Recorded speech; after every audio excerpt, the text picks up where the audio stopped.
നേര്യമംഗലം ജില്ലാ കൃഷിത്തോട്ടത്തിൽ 100 മേനി വിളഞ്ഞ് കപ്പലണ്ടി.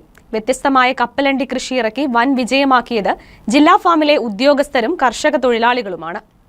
നേര്യമംഗലം ജില്ലാ കൃഷിത്തോട്ടത്തിലെ ക്യൂ ബ്ലോക്കിലാണ് കപ്പലണ്ടി എന്നറിയപ്പെടുന്ന നിലക്കടല കൃഷി ചെയ്തിരിക്കുന്നത്. കഴിഞ്ഞ നവംബർ മാസത്തിൽ നടത്തിയ കൃഷിയുടെ വിളവെടുപ്പാണ് നടന്നത്. നമ്മുടെ നാട്ടിൽ അപൂർവമായി മാത്രം കൃഷി ചെയ്യുന്ന കപ്പലണ്ടി 100 മേനി വിളയിക്കാൻ കഴിഞ്ഞത് ജില്ലാ ഫാമിലെ ഉദ്യോഗസ്ഥരുടെയും കർഷക തൊഴിലാളികളുടെയും കൂട്ടായ്മയുടെ വിജയമാണ്. പ്രാദേശികമായി ലഭ്യമായ വിത്തുപയോഗിച്ചാണ് കപ്പലണ്ടി കൃഷി ചെയ്തത്. പ്രതീക്ഷിച്ചതിലുമധികം വിളവ് ലഭിച്ചതോടെ ജില്ലാ ഫാമിലെ ഉദ്യോഗസ്ഥർക്കും തൊഴിലാളികൾക്കും വിളവെടുപ്പ് ഒരു ഉത്സവ ദിനമായി മാറി. കൃഷി officer Shilpa Treesa Chacko, Mintu Hanna Reji, Simon KU, Prasannan V, Ranjith PS, Beena KN തുടങ്ങിയവർ വിളവെടുപ്പിന് നേതൃത്വം നൽകി. ഇവിടുത്തെ മണൽ കലർന്ന മണ്ണ് കൃഷിക്ക് വളരെ അനുകൂലമായെന്നും വരും സീസണുകളിലും കപ്പലണ്ടി കൃഷി തുടരുമെന്നും ജില്ലാ ഫാം സൂപ്രണ്ട് ജാസ്മിൻ തോമസ് പറഞ്ഞു. ഫാം ഫെസ്റ്റിനോടനുബന്ധിച്ച് നമ്മൾ ഒരു കടല കൃഷി നടത്തിയിരുന്നു.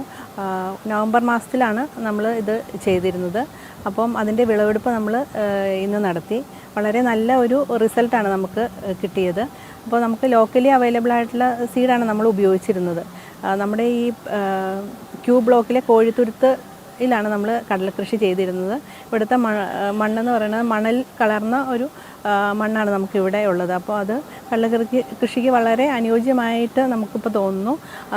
വളരെ നല്ല രീതിയിൽ നമുക്കതിൻ്റെ ഈൽഡ് ലഭിച്ചിട്ടുണ്ട്. അത് തുടർന്നും ഉള്ള സീസണുകളിലും നമ്മൾ മെയിനായിട്ടും സെപ്റ്റംബർ ഒക്ടോബർ മാസങ്ങളിലാണ് ഇത് കടലക്കൃഷി സാധാരണയായിട്ട് സ്റ്റാർട്ട് ചെയ്യുന്നത്. അപ്പം ഇനിയുള്ള സീസണുകളിലും അങ്ങനെ ചെയ്യാൻ വേണ്ടിയിട്ട് നമ്മൾ ശ്രമിക്കുന്നതാണ്.